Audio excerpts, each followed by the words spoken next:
नमस्कार. आज आपण बघणार आहोत की गोल गळ्यावरती अतिशय सुंदर डिझाईन जी की तुमच्या साडीतलं कापड वापरून आपण बनवणार आहोत. सध्या खूपच अशी व्हायरल ही डिझाईन आहे, तर नक्की तुम्ही बनवू शकता. खूप सोपी, खूप सुंदर, फक्त 5 मिनिटात तयार होणारी ही डिझाईन आहे. तर बघू शकता गोल गळा त्यासाठी मी अगोदर तयार करून घेतलेला आहे. त्याच्यानंतर काय केलेले आहे, साडीतलं जे कापड मी कट करून घेतलेलं आहे ना, त्याच्यापासून असे बघू शकता की 4-4 इंचाची अशी पट्टी तयार करून घेतलेली आहे, जी की उलटवून घेतलेली आहे. ती पट्टी कशा पद्धतीने उलटवून घ्यायची आणि कशा पद्धतीनं फिनिशिंग द्यायचं ह्याच्यावरती पण मी व्हिडिओ नक्की बनवेन. तर बघू शकता ह्या पद्धतीनं ती डिझाईन अशी आपल्याला वरच्या साईडला फोल्ड करून घ्यायचं आहे आणि छानपैकी आपल्याला ह्याच्यापासून डिझाईन बनवायची आहे. तर बघू शकता आपले जे धागे वगैरे असतात ना, ते आपल्याला कट करून घ्यायचे आपलं फिनिशिंग सुंदर येण्यासाठी. ह्या गोष्टी फार महत्त्वाच्या आहेत.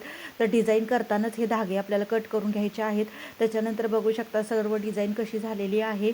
त्याच्यानंतर काय करायचं आहे, छान अशी आपल्याला लेस लावून घ्यायची आहे, जेणेकरून जे आपले धागे असतात ना, ते कवर होण्यासाठी आपल्याला अशी लेस लावून घ्यायची आहे.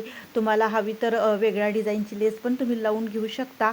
आणि त्याच्यानंतर काय करायचं आहे, आपल्याला छान असे व्हाईट कलरचे मोती लावून घ्यायचे. हवं तर तुम्ही गोल्डन कलरचे पण लावू शकता, पण कस्टमरनी सांगितलं होतं की व्हाईट कलरचे लावा, म्हणून मी असे व्हाईट कलरचे 2-2 मोती लावत आहे. हवं तर तुम्ही 3-3 पण लावू शकता.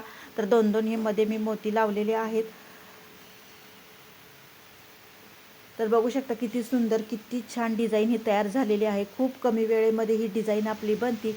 तर किती सुंदर असं फूल तयार झालेलं आहे. जर तुम्हाला कॉन्ट्रास्ट कलरमध्ये साडीचा वापर करून डिझाईन बनवायची असेल तर नक्की डिझाईन बनवा.